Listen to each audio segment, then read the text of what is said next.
A short time ago, the United States military began major combat operations in Iran.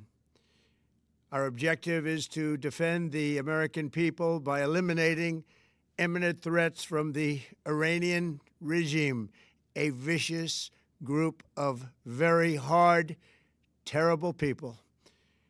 Its menacing activities directly endanger the United States, our troops, our bases overseas, and our allies throughout the world.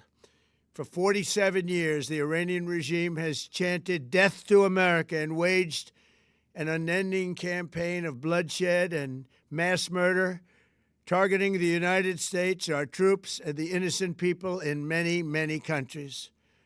Among the regime's very first acts was to back a violent takeover of the U.S. Embassy in Tehran, holding dozens of American hostages for 444 days.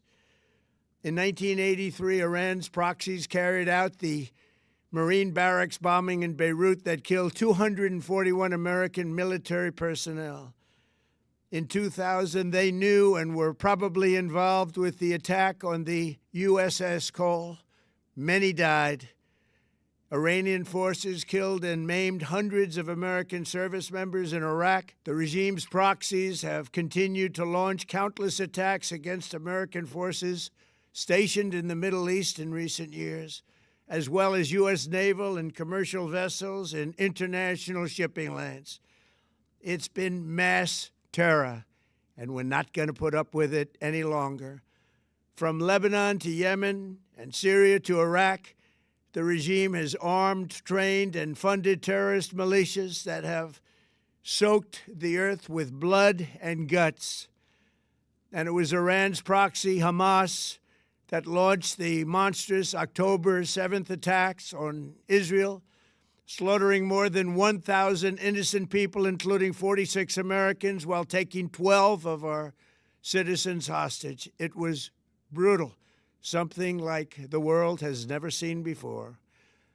Iran is the world's #1 state sponsor of terror and just recently killed tens of thousands of its own citizens on the street as they protested. It has always been the policy of the United States, in particular my administration, that this terrorist regime can never have a nuclear weapon.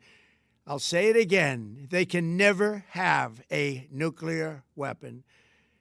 That is why in Operation Midnight Hammer last June, we obliterated the regime's nuclear program at Fordow, Natanz, and Isfahan. After that attack, we warned them never to resume their malicious pursuit of nuclear weapons, and we sought repeatedly to make a deal. We tried. They wanted to do it. They didn't want to do it. Again, they wanted to do it. They didn't want to do it. They didn't know what was happening. They just wanted to practice evil. But Iran refused, just as it has for decades and decades. They've rejected every opportunity to renounce their nuclear ambitions, and we can't take it anymore.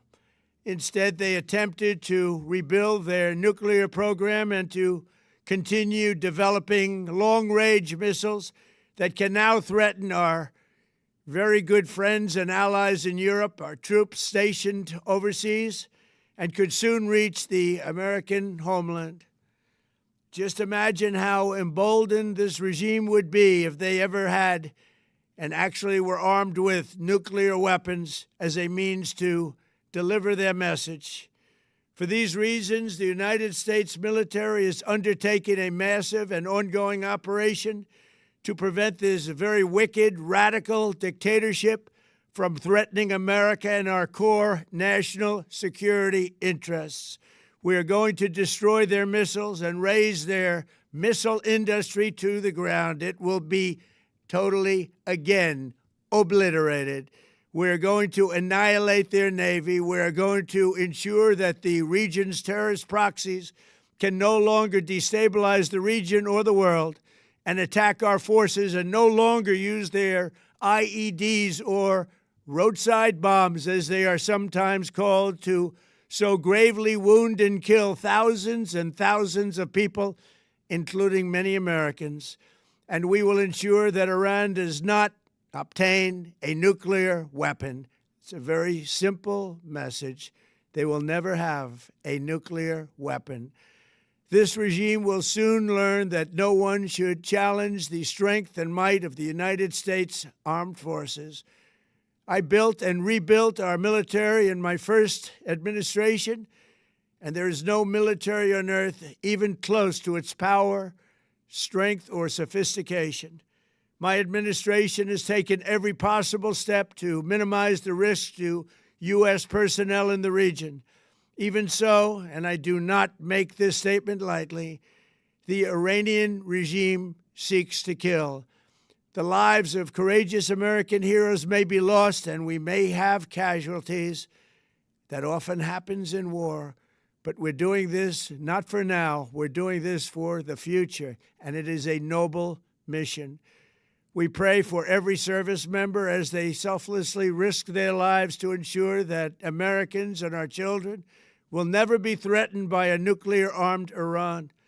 We ask God to protect all of our heroes in harm's way, and we trust that, with His help, the men and women of the armed forces will prevail. We have the greatest in the world, and they will prevail. To the members of the Islamic Revolutionary Guard, the armed forces, and all of the police, I say tonight that you must lay down your weapons and have complete immunity, or, in the alternative, face certain death. So, lay down your arms. You will be treated fairly with total immunity, or you will face certain death. Finally, to the great, proud people of Iran, I say tonight that the hour of your freedom is at hand. Stay sheltered. Don't leave your home. It's very dangerous outside. Bombs will be dropping everywhere. When we are finished, take over your government. It will be yours to take. This will be probably your only chance for generations.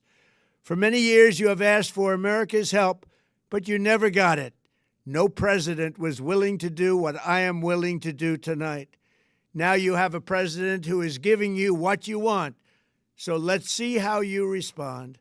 America is backing you with overwhelming strength and devastating force. Now is the time to seize control of your destiny and to unleash the prosperous and glorious future that is close within your reach. This is the moment for action. Do not let it pass. May God bless the brave men and women of America's armed forces. May God bless the United States of America. May God bless you all. Thank you.